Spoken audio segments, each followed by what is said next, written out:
Hello everyone, hope you all are fine.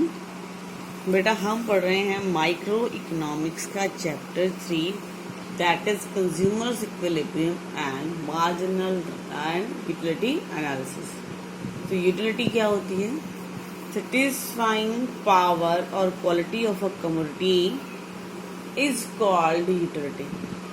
किसी भी particular given time period में, particular given situations के अंदर गिवन इनकम से किसी भी कंज्यूमर को जो सेटिस्फेक्शन मिलता है वो हमारी यूटिलिटी कहलाती है। What is utility? तो वांट सेटिस्फाइंग पावर और quality of a commodity is called want satisfying power of a commodity is called utility।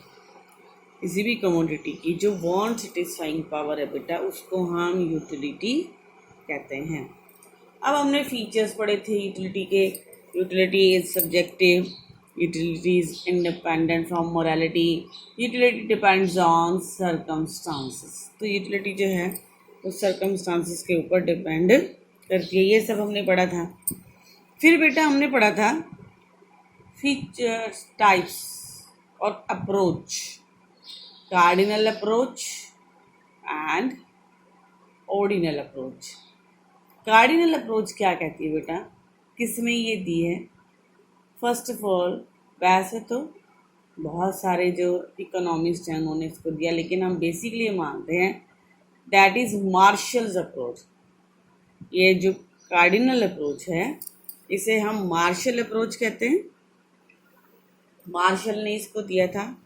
अब ये क्या कहती है? According to this approach we can measure the utility in numbers 1, 2, 3, 4 rupees and utils. According to Marshall, we can measure cardinal approach. We can measure utility.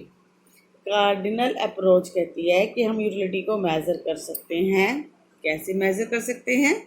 In the numbers 1, 2, 3, 4, ऐसे हम numbers में utility को measure कर सकते हैं। 1, 2, 3 या rupees में, यानी कि आफ्टर पेइंग रुपीज़, किसी भी चीज़ की पेमेंट के बाद, प्राइस देने के बाद हमें जो उसके बदले सेटिस्फेक्शन मिलता है वो हमारी क्या कहलाती है?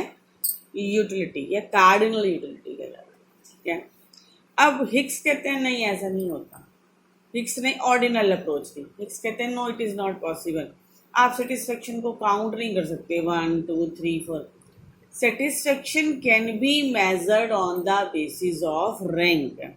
हम रैंक के बेसिस पर, हम सेटिस्फेक्शन के बेसिस पर रैंक में कमोडिटी को या यूटिलिटी को मेजर कर सकते हैं कि हमें किस लेवल की सेटिस्फेक्शन मिली है।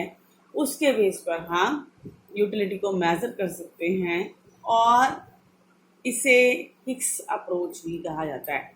ही सेज जैसे जैसे हमारी सेटिस्फेक्शन लेवल होगा उसके अकॉर्डिंग हम उनको रैंक दे देंगे। It means we can't measure utility in numbers, we can measure them by the qualities. ठीक है। जैसे good, bad, average, below average, intelligent. Suppose कि हम क्लास से बच्चों को की एवरेज निकाल रहे हैं, हम ये मेज़र कर रहे हैं कि कौन सा बच्चा सबसे अच्छा है, कौन सा बच्चा क्लास में इंटेलिजेंट है, किसकी हाइट ज़्यादा है। ये सब चीज़ें कैसी मेज़र हो सकती हैं? वो कहते हैं ऑर्डिनल अप्रोच में हम ये मेज़र कर सकते हैं। अब नेक्स्ट बेटा, फिर हमने पढ़ा था कि cardinal approach concept. Cardinal approach में दो कॉन्सेप्ट है हमारे, total utility and marginal utility. Total utility क्या थी? It is a sum total of all the communities या successive consumption of the unit of a commodity. जितनी भी यूनिट्स हम कंज्यूम कर रहे हैं उनका सम टोटल हमारा क्या रहता है? Total utility. और मार्जिनल यूटिलिटी क्या है? एक एक्स्ट्रा यूनिट कंज्यूम करने के बाद जो हमारा सेटिस्फेक्शन लेवल इंक्रीज हो जाता है बेटा, वो हमारी कहलाती है मार्जिनल यूटिलिटी। एक एक्स्ट्रा यूनिट कंज्यूम करने के बाद जो हमारा लेवल इंक्रीज हो जाता है सेटिस्फेक्शन का, उसको हम कहते हैं मार्जिनल यूटिलिटी। ठीक है, अब मार्जिनल यूटिलिटी क्या होती है? Positive, zero and negative. 3 stages होती है मार्जिनल यूटिलिटी की, पॉजिटिव, ज़ीरो एंड नेगेटिव। अब जब मार्जिनल यूटिलिटी इंक्रीज होती है तो उसे हम कहते हैं law of diminishing marginal utility, जिसे गॉसन्स फर्स्ट लॉ भी कहा जाता है। ये गॉसन ने दिया था, लेकिन इसको फिर एलैबोरेट किया मार्शल ने, और मार्शल ने जब इसे दिया तो इसका नाम हो गया law of diminishing marginal utility. यह फर्स्ट लॉ ऑफ गॉसन। अब law of diminishing marginal utility क्या है बेटा? हमारी जो 60% इकोनॉमी है वो इसी नियम पे चल रही है। ठीक है, तो इसको बड़े ध्यान से पढ़ेंगे, ये बहुत इंपॉर्टेंट है एग्जाम पॉइंट ऑफ व्यू से। फिर आगे भी जब आप इकोनॉमिक्स जब तक पढ़ेंगे ये लॉ आपके आगे बार बार आएगा। Yes, law of diminishing marginal utility states as well as consumption of a commodity increases, then marginal utility of each successive unit goes on diminishing. Law of diminishing marginal utility states as well as consumption of a commodity increases, the marginal utility of each successive unit goes on diminishing. जैसे जैसे हम किसी भी commodity की next unit को इस्तेमाल करते हैं वैसे वैसे हमारी मार्जिनल यूटिलिटी इंक्रीज हो जाती है, हमारी मार्जिनल यूटिलिटी बढ़ती है, घटती है। जैसे जैसे हम और ज़्यादा यूनिट को कंज्यूम करते हैं तो हर सक्सेसिव यूनिट से हमारी जो मार्जिनल यूटिलिटी है बेटा वो डिक्रीज हो जाती है। अजम्पशंस क्या हैं? अब कोई भी लॉ जब हम लेते हैं तो उसकी कुछ अजम्पशंस होती हैं जिनके ऊपर वो लॉ बेस्ड होता है। अजम्पशंस क्या हैं किसी भी लॉ की? First, rational consumers who wants to get maximum satisfaction with given income in given circumstances. Consumer जो होता है वो रैशनल होता है। रैशनल कंज्यूमर मतलब कंज्यूमर अपनी गिवन इनकम से मैक्सिमम सेटिस्फेक्शन गेन करना चाहता है। रैशनल होता है कंज्यूमर, वो मैक्सिमम सेटिस्फेक्शन गेन करना चाहता है। Who wants to get maximum satisfaction with given income in the given circumstances. फिर सेकेंड क्या है बेटा assumption? Cardinal measurement of utility is possible. ये लॉ कहता है कि हम यूटिलिटी को नंबर्स में मेजर कर सकते हैं। फॉर एग्जाम्पल 1, 2, 3, 4 एक्सेट्रा, यानी कि कार्डिनल में का मतलब ही क्या होता है? Numerical forms. तो हम नंबर में यूटिलिटी को मेजर कर सकते हैं। Taste and preference of the consumer remain same. अब ये लॉ तब अप्लाई होता है जब टेस्ट और प्रेफरेंस ऑफ कंज्यूमर्स जो हैं वो सेम रहती हैं। नेक्स्ट अजम्पशन क्या है बेटा? Income of consumer, price of commodity and price of related goods remain constant. Income of consumer, price of commodity, price of related good remain constant. Law apply होता है जब कंज्यूमर की income same रहती है, price of commodity में कोई change नहीं आता और प्राइस ऑफ रिलेटेड गुड्स जो हैं वो सेम रहता है। फॉर एग्जांपल अगर हमारी इनकम इंक्रीज हो जाती है, कंज्यूमर की इनकम इंक्रीज हो जाती है, तो वो इंक्रीज होने के बाद वो नेक्स्ट लेवल पे चला जाएगा कंजम्पशन के, यानी कि वो उस गुड की बजाय नेक्स्ट गुड पे चला जाएगा, जो सुपीरियर गुड्स पे चला जाएगा। तो वो जो गुड्स इस्तेमाल कर रहा था उसके लिए इंफीरियर हो जाएंगे और law of marginal utility apply नहीं होगा। प्राइस ऑफ रिलेटेड गुड्स, आप अगर चाय पीते थे चाय के प्राइसेस इंक्रीज हो गए हैं, आप कॉफ़ी को इस यूटिलाइज करने लगे हैं, तो law of marginal utility apply नहीं होगा। नेक्स्ट है बेटा कंसिस्टेंट कंजम्पशन और नो टाइम गैप। ये भी इम्पॉर्टेंट है। कंसिस्टेंट कंजम्पशन, आप जो कंज्यूम करते हैं बेटा वो लगातार कंज्यूम करें। जैसे कंज्यूमर जब किसी चीज़ को लगातार कंज्यूम करता है तब marginal law of diminishing marginal utility apply होता है, आइदर नॉट। इट मीन्स कि जब आप कोई चीज़ इस्तेमाल कर रहे हैं, ठीक है ना, मान लीजिए आप किसी रेस्टोरेंट में जाते हैं खाना खाने के लिए, तो आप एक बार गए और फिर अगली बार 2 महीने बाद गए, तो आपका marginal utility law of diminishing marginal utility apply नहीं होगा। आप रोज़ जाते हैं, 1 दिन 2 दिन 3 दिन 4 दिन, आप 15 दिन जाएंगे 20 दिन जाएंगे, उसके बाद आपको लगेगा नहीं यार कुछ चेंज करता है। तो जैसे जैसे आप डेली रूटीन में जाएंगे वैसे वैसे आपका लेवल जो है वो मार्जिनल यूटिलिटी जो है वो कम हो जाएगी। फिर नेक्स्ट है बेटा standard unit of the commodity are consumed. Law तब अप्लाई होता है जब आप स्टैंडर्ड यूनिट ऑफ कमोडिटी इस्तेमाल करते हैं। फॉर एग्जांपल, आप चाय के शौकीन हैं या आप चाय पीते हैं, ठीक है, तो आप 1 कप चाय पीते हैं, 2 कप पियेंगे, 3 कप पियेंगे, चौथे कप में आपको नहीं बहुत चाय पी लिया, आज नहीं चाय पीनी और शायद आप कल भी ना पिए। लेकिन अगर आपको चाय चम्मच से पिलाई जा रही है तो आपका लेवल ऑफ सेटिस्फेक्शन इंक्रीज नहीं हो डिक्रीज नहीं होगा, वो इंक्रीज होएगा। यानी कि जैसे जैसे आप और यूनिट कंज्यूम करेंगे तो आपकी मार्जिनल यूटिलिटी इंक्रीज होएगी।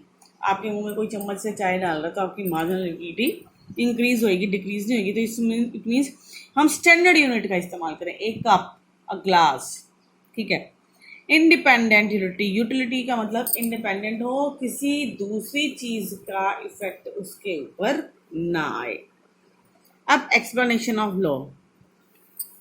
अब कल हमें एक कस ने कहा था कि ma'am next time pizza use करना, ठीक है, तो यूनिट्स ऑफ पिज़्ज़ा हम ले लेते हैं। फर्स्ट यूनिट हमने यूज़ किया तो टोटल यूटिलिटी हमारी है बेटा 10, और मार्जिनल यूटिलिटी क्या होगी?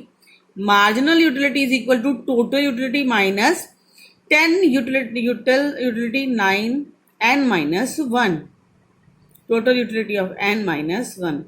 फर्स्ट हमने यूनिट कंज्यूम की, पहला पिज़्ज़ा खाया, टोटल यूटिलिटी मिली हमें 10 और मार्जिनल यूटिलिटी भी हमारी 10। अब सेकेंड यूनिट हमने कंज्यूम की, हमारी टोटल यूटिलिटी इंक्रीज हो गई, 18 आ गई, ठीक है, और मार्जिनल यूटिलिटी हमारी क्या हो गई? 18 माइनस 10 8। अब थर्ड यूनिट हमने कंज्यूम की, टोटल यूटिलिटी 24 और marginal utility 24 minus 18 is equal to 6। Fourth unit हमने कंज्यूम किया है तो टोटल यूटिलिटी 28 है और marginal utility 4। 28 minus 24 is equal to 4।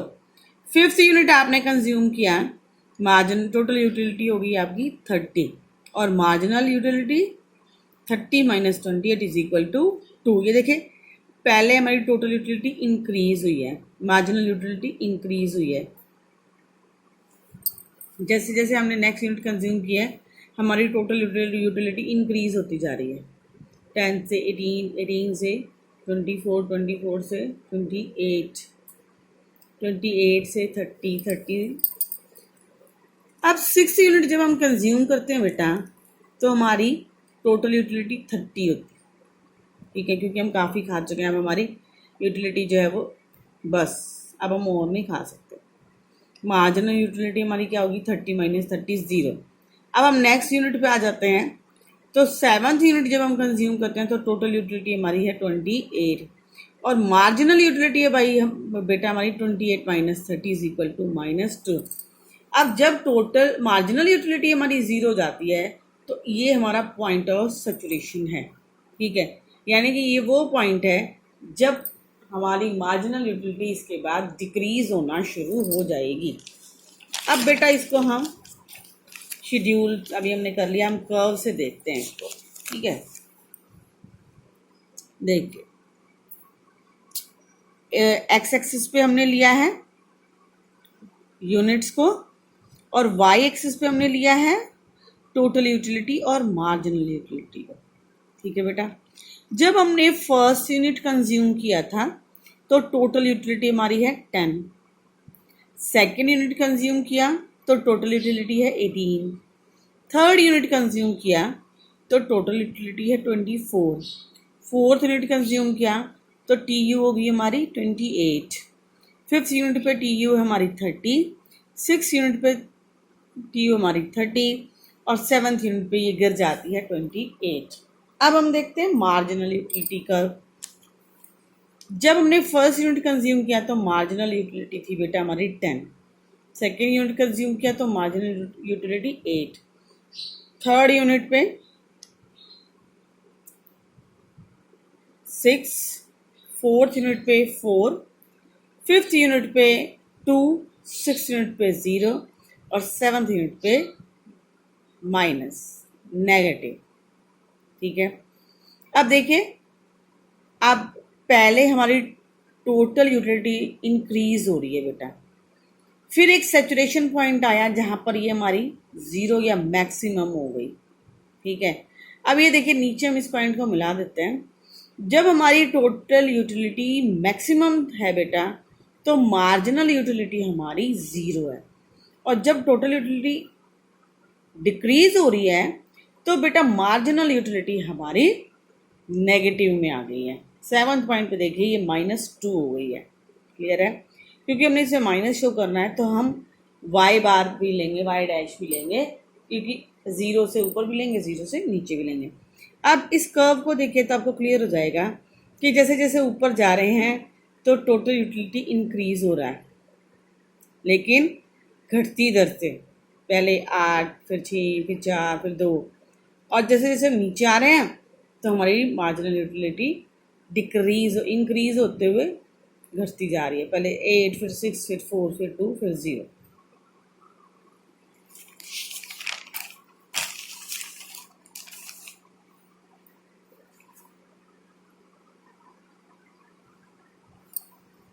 अब नेक्स्ट है बेटा exceptions of law of diminishing marginal utility. Exceptions of law of diminishing marginal utility क्या है? Good books, poems and sweet music, इनके ऊपर law of diminishing marginal utility apply नहीं होता। Exceptions होती हैं बेटा जिनके ऊपर रूल अप्लाई नहीं होता। Exceptions is always there. बहुत चीज़ें होती हैं जो एक्सेप्शंस होती हैं, किसी भी लॉ से रिलेटेड होती हैं, तो वो उनके ऊपर वो नियम लागू नहीं होता। तो इस लॉ के साथ भी कुछ एक्सेप्शंस हैं जिनके ऊपर नियम लागू नहीं होता। फॉर एग्जांपल गुड बुक्स, जो अच्छी किताबें हैं, पोइम्स हैं, मधुर संगीत, कोई भी नया गाना आता है आप बार बार सुनते हैं, हेडफोन लगा कर सुनेंगे, यूट्यूब चला के सुनेंगे, रिवाइंड करके सुनेंगे। तो जो म्यूज़िक आपको अच्छा लगता है वो आप बार बार सुनना पसंद करते हैं, तो इसका मतलब law of diminishing marginal utility apply नहीं होती। एंटीक चीज़ें जो होती हैं, यानी कि जो यूनिक चीज़ें होती हैं, उनके ऊपर भी बेटा law of diminishing marginal utility apply नहीं होता। एग्जाम्पल देखें इसका, कि आपको स्टैम्प कलेक्शन करने का शौक़ है, ठीक है, और मैंने आपको कुछ स्टैम्प्स दिखाई जो आपकी कलेक्शन में नहीं थी, तो आपको अगर उसमें इंटरेस्ट नहीं है तो आप कहेंगे हाँ ठीक है। लेकिन अगर आप स्टैम्प कलेक्ट करते हैं, आपका इंटरेस्ट है, तो आप देखते हैं अरे वाह ये तो बहुत अच्छी है, मुझे दे दो। तो जब हम एंटीक चीज़ें जब हम यूज़ करते हैं तो हमारा डिमिनिशिंग मार्जिनल यूटिलिटी का लॉ अप्लाई नहीं होता। नेक्स्ट है बेटा on the article of distinction, और लग्जरी गुड्स जो होते हैं उनके ऊपर भी ये लॉ अप्लाई नहीं होता। फॉर एग्जांपल आप डायमंड खरीदते हैं, आप 1 रिंग लेंगे, 2 रिंग लेंगे, 3 लेंगे और फिर दूसरे हाथ के लिए लेंगे। तो जैसे जैसे आप चीज़ें खरीदेंगे उसकी वैल्यू इंक्रीज ही होती है।